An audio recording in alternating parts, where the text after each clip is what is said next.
ሰላም ጤና ይስጥልን ውድ የዜና ላፍታ ተከታታዮቻችን የዕለት አርብ ዜናችን ከሁሉ አስቀድመን አክብሮታዊ ሰላምታችን ይድረሳችሁ ብለናል። ለሰዓት የመራረጥናቸውን ዜናዎች ይዘን ተገኝተናል። አንኳር ጉዳዮችን በማስተዋወቅ እንጀምራለን። የኢትዮጵያ መንግስት የጸጥታ ኃይሎች እርምጃና የኦነግ ሸኔ መልስ።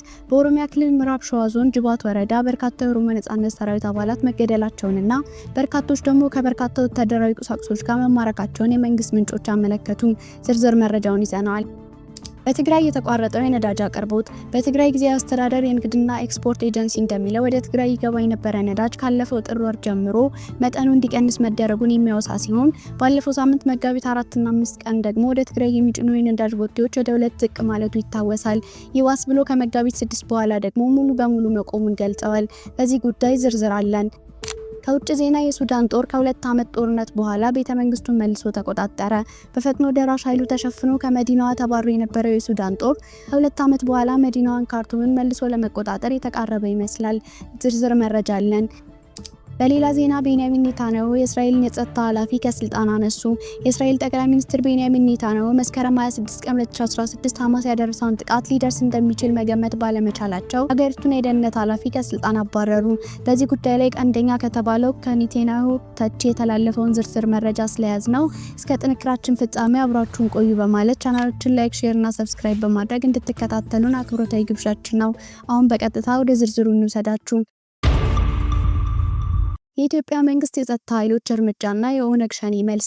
በኦሮሚያ ክልል ምዕራብ ሸዋ ዞን ጅባት ወረዳ በርካታ የኦሮሞ ነጻነት ሰራዊት አባላት መገደላቸውንና በርካቶች ደግሞ ከበርካታ ወታደራዊ ቁሳቁሶች ጋር መማረካቸውን የመንግስት ምንጮች አመለከቱ።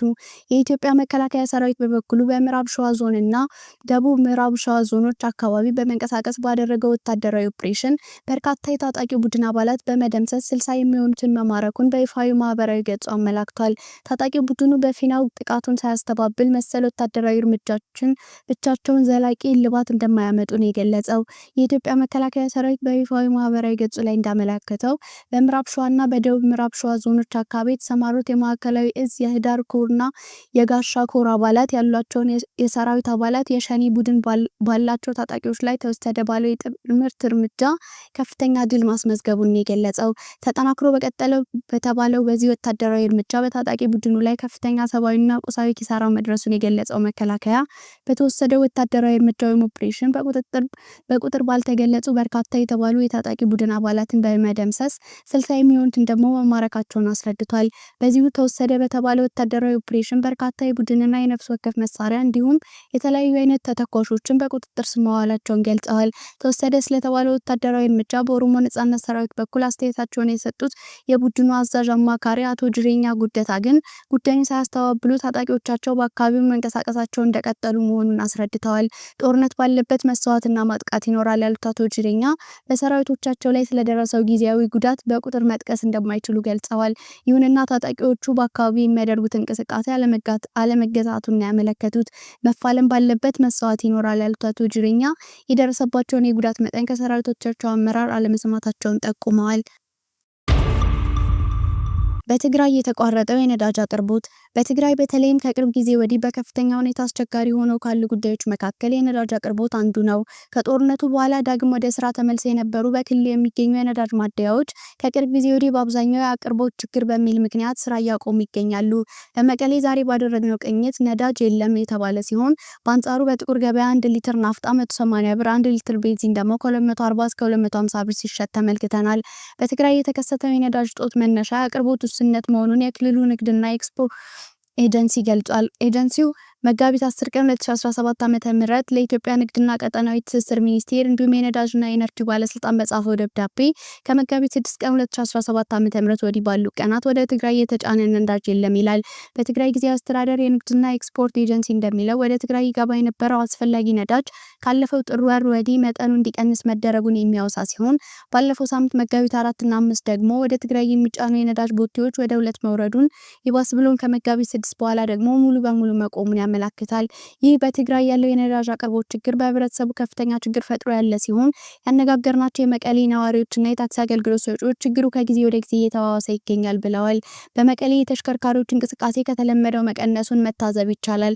የክልሉ ንግድና ኤክስፖርት ኤጀንሲ ለፌዴራል መንግስት የሚመለከታቸው መስሪያ ቤቶች በጻፈው ደብዳቤ ወደ ትግራይ የሚገባ ነዳጅ መቀነሱን፣ አሁን ላይ ደግሞ ሙሉ በሙሉ መቆሙን ተከትሎ የሰብአዊ ድጋፍ ስራዎች፣ የሆስፒታል አምቡላንስ ስራ፣ የመድኃኒት አቅርቦትና ስርጭት፣ የንግድ መስኖ ተግባራዊ እንዲሁም ሌሎችም ማህበራዊና ኢኮኖሚያዊ እንቅስቃሴዎች ተደናቅፏል ብሏል።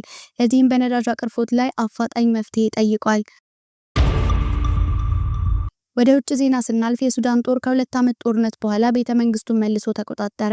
የሱዳን ጦር ተፋላሚውን የሱዳን ፈጥኖ ደራሽ ኃይል በማሸነፍ ከ2 ዓመት ጦርነት በኋላ ካርቱም የሚገኘውን ፕሬዝዳንታዊ ቤተ መንግስት መልሶ መቆጣጠሩን ወታደራዊ መሪዎች ገለጹ። በደስታ የተሞሉት ወታደሮች ጠመንጃቸውን ሲያወዛውዙ፣ ሲጮሁ እንዲሁም ተንበርክከው ሲጸልዩ በማህበራዊ ሚዲያ የተጋሩ ቪዲዮዎች አሳይተዋል። በፈጥኖ ደራሽ ኃይሉ ተሸፍኖ ከመዲናዋ ተባሮ የነበረው የሱዳን ጦር ከ2 ዓመት በኋላ መዲናዋን ካርቱምን መልሶ ለመቆጣጠር የተቃረበ ይመስላል። የሱዳን ፈጥኖ ደራሽ እስካሁን አስተያየት አልሰጠም። የጦሩ ቃል አቀባይ ነቢል አብደላ በመንግስታዊ ቴሌቪዥን እንደተናገሩት ሰራዊቶቻቸው በማዕከላዊ ካርቱም የሚገኘውን ቤተ መንግስትና ሚኒስቴር መስሪያ ቤታቸውን መቆጣጠሩን ነው። ሰራዊታችን የጠላት ተዋጊዎችን ድባቅ በመምታታቸው ከፍተኛ መጠን ያለው የጦር መሳሪያዎች ተማርኳል ብለዋል ቃል አቀባዩ። ካርቱም ለበርካቶች ህይወት መቀጠፍ የሆነውን የሀገሪቱ እርስ በርስ ደም አፋሳሽ ጦርነት ከ2 ዓመት በፊት የተጀመረበት እንዲሁም ከፍተኛ ፍልሚያ የተካሄደባት ናት። ጦርነቱ ከተጀመረበት ጊዜ ጀምሮ ፈጥኖ ደራሽ ኃይሉ አብዛኛውን የካርቱም ክፍል እንዲሁም የሱዳን ምዕራባዊ ክፍል ተቆጣጥሮ ቆይቷል። ለሱዳን የጦር ተፋላሚዎች ካርቱምን ማስመለስ ትልቅ ድል እንዲሁም በግጭቱ ወሳኝ ምዕራፍ ነው። ጦር ከቅርብ ሳምንታት ወዲህ በማዕከላዊ ሱዳን አንዳንድ ድሎችን አስመዝግቧል። ሐሙስ ዕለት በሪፐብሊካን መንግስት አቅራቢያ የሰው አልባ አውሮፕላኖችና የአየር ላይ ጥቃት ፍንዳታዎችን ማስከተላቸውን የዓይን እማኞች ተናግረዋል። የፈጥኖ ደራሽ ኃይሉ አዛዥ መሐመድ ሐምዳን ደጋሎ ሐምቲ ቅዳሜ ዕለት በቪዲዮ ባስተላለፉት መልእክት በሰራዊታቸው ቁጥጥር ስር የነበሩ የፕሬዝዳንታዊ ቤተ መንግስትና አካባቢውን ለመከላከል ቃል ገብተው ነበር። በተለያዩ የሰሜን ከተሞች ተጨማሪ ጥቃቶች ሊኖሩ እንደሚችሉ ማስጠንቅቀዋል። ተፋላሚ ኃይሎች ስትራቴጂካዊ ቦታዎችን ለመቆጣጠር በሚል በውጊያው እንቀጥላለን ማለታቸውን ተከትሎ በርካታ የሰላም ጥረቶች ፍሬ ሊያፈሩ አልቻሉም። ጦርነቱ በዓለማችን ላይ ከፍተኛ የሰብአዊ ቀውስ ማስከተሉን የተባበሩት መንግስታት ድርጅት ያስታወቀ ሲሆን ጦሩም ይሁን ፈጥኖ ደራሽ ኃይሉ ሰፋ ያለ የሰብአዊ መብት ረገጣዎችን ፈጽመዋል ተብሎ ይከሰሳሉ። ቤንያሚን ኔታንያሁ የእስራኤልን የጸጥታ ኃላፊ ከስልጣን አነሱ። የእስራኤል ጠቅላይ ሚኒስትር ቤንያሚን ኔታንያሁ መስከረም 26 ቀን 2016 ሐማስ ያደረሰውን ጥቃት ሊደርስ እንደሚችል መገመት ባለመቻላቸው የሀገሪቱን የደህንነት ኃላፊ ከስልጣን አባረሩ።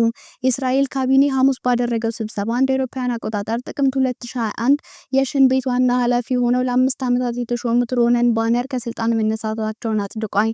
ኔታንያሁ ባን ከስልጣን ለማንሳት ማሰባቸውን እሁድ ዕለት በቪዲዮ ባስተላለፉት መግለጫ አስታውቀዋል። በሁለቱ መካከል የቀጠለው ያለመተማመን በየጊዜ መስፋቱን በምክንያትነት ጠቅሰዋል። እርምጃው ቁጣን የቀሰቀሰ ሲሆን በኢየሩሳሌም የጸረ መንግስት ሰልፎችን የበለጠ አቀጣጥሏል። በዚህም በሺዎች የሚቆጠሩ የሀገሪቱ ዜጎች እስራኤል በጋዛ ላይ የጀመረችውን አዲስ ጥቃት የተቃወሙ ሰልፈኞች ጎን ቆመዋል። ከማክሰኞ ጀምሮ እስራኤል የሐማስን ኢላማ ባለችው የፍልስጤም ግዛት ከፍተኛ ጥቃት አድርሳለች። በዚህም ለ2 ወራት ገደማ የዘለቀው የተኩስ አቁም እንዲቋረጥ ሆኗል።